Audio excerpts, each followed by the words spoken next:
All right, Wednesday is here. It is upon us, and the inevitable happens on Wednesdays. Hump Day Humor.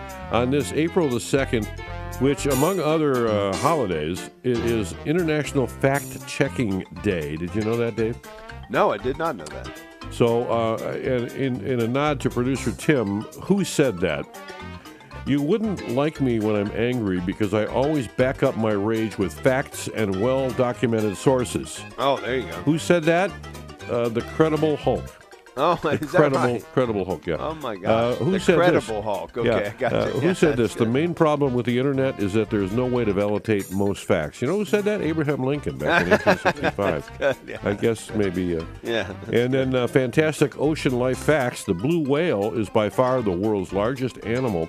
It's so big, in fact, that if you laid it out on a basketball court, the game would be over and the whale would die. Yeah, well, that's true. Yeah. All right, here we go. I went skydiving the other day for the first time. The guy strapped himself to me. We jumped out of the plane, and as we were plummeting, he said, "So, how long have you been an instructor?" We're both about to die. A blonde gets a job as a physical education teacher of 16-year-olds. She notices a boy at the end of the field standing alone while all the other kids are running around having fun kicking the ball. She takes pity on him and decides to speak to him. "You okay?" she says. "Yes," he says. "You can go and play with the other kids, you know," she says. "It's best if I stay here," he tells her.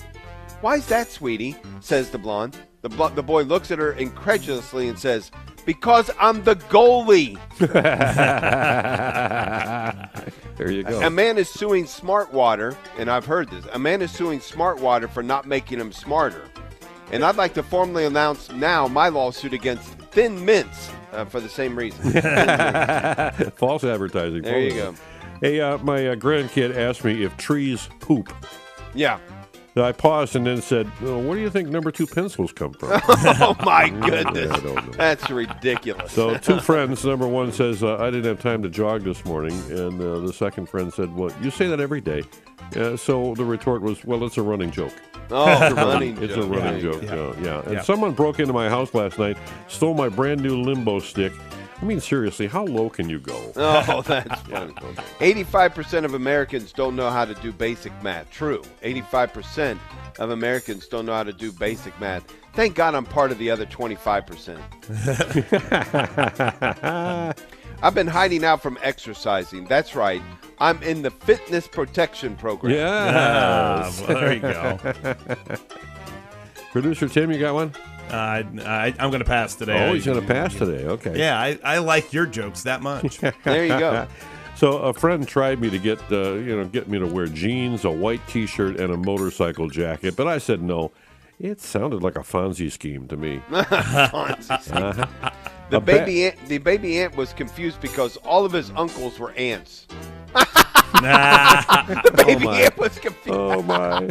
He was so confused. Oh, my goodness. Very good. All right, let's see. Let me talk about this one here, the height of coincidence. A Jewish businessman in Chicago sent his son to Israel for a year to absorb the culture, and when the son returned, he said, "Papa, I had a great time in Israel.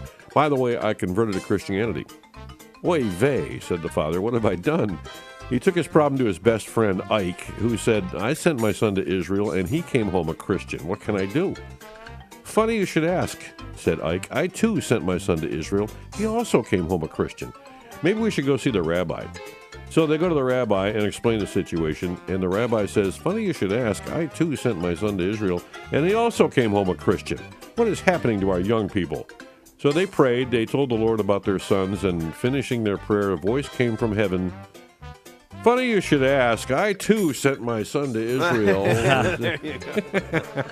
How about this one? An Irishman goes to the doctor who, after examining him, says, "You have some problems with your heart, but if you take these tablets, I think you'll be okay." So the doctor gives the man the tablets, and the patient asks, "Do I take these every day?" "No," replies the doctor. "Take one on Monday, skip Tuesday, take one on Wednesday, skip Thursday, and go on like that." 2 weeks later, the doctor is walking down the street and he sees the patient's wife. "Hello, Mrs. Murphy," he says. "How's your husband?" "Oh, he died of a heart attack," said Mrs. Murphy. "I'm very sorry to hear that," says the doctor. "I thought if he took those tablets, he'd be okay." Oh, the tablets were fine, said Mrs. Murphy. It was all the skipping that killed him. Take one on Monday, skip Tuesday. Take one on Wednesday, skip. Yeah, there you go. It was all the skipping that killed him, I say. That's a good one. There you go. All right, so a bagpipe player, a banjo player, and an accordion player all walk into a bar. Yeah. Everybody leaves. What? They walk in and everybody leaves. The Knights of Columbus empowers Catholic men.